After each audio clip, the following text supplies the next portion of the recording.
So today I'm going to get Jayne to talk me through this lovely sample that I have in front. It's one of my favourite ideas where you've just got tone on tone using beautiful stitches that the machine will do. It's got a kind of heirloom look to it, hasn't it? It has. And it's something we overlook quite a lot. We tend to stick to our favourite stitches, don't we? And these, we've got it looks like candle wicking and then French knots as well. So it's just a really nice stitch.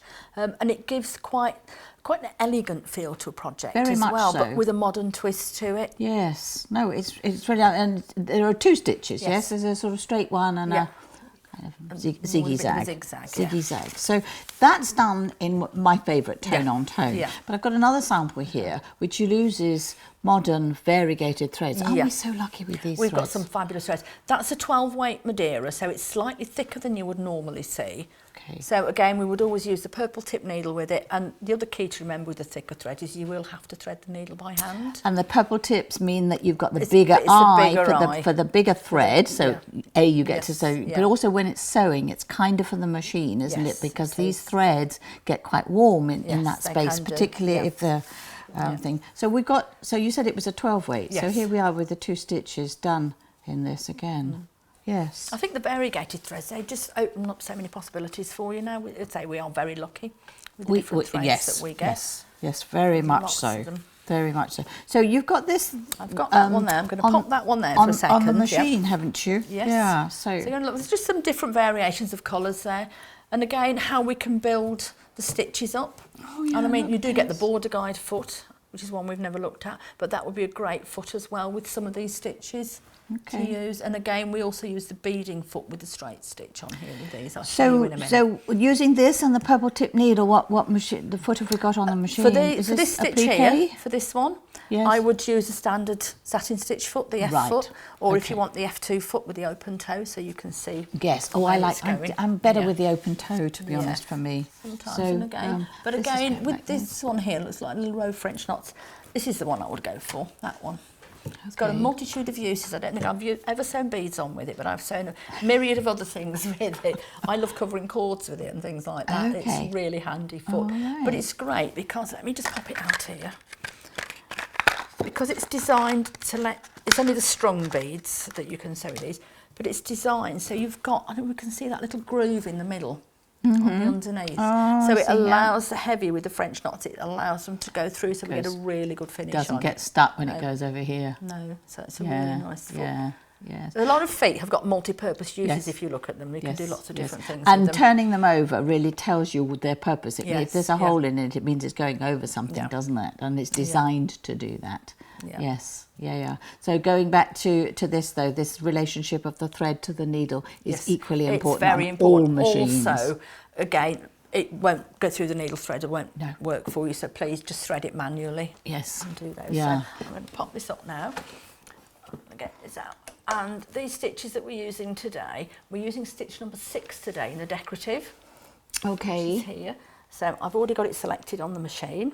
Right. Okay, so I'm going to pop this foot off and take this one off. I always do it manually. Take that out of the way. Oh, I've run off with your foot. If I could have the beading foot back, thank you. Then it just clips on like a normal foot, nothing different. And there we go, that's on. You're not sure, make sure it's on there. And then we can literally just pop it underneath. I'm going to come down here and put the thread in.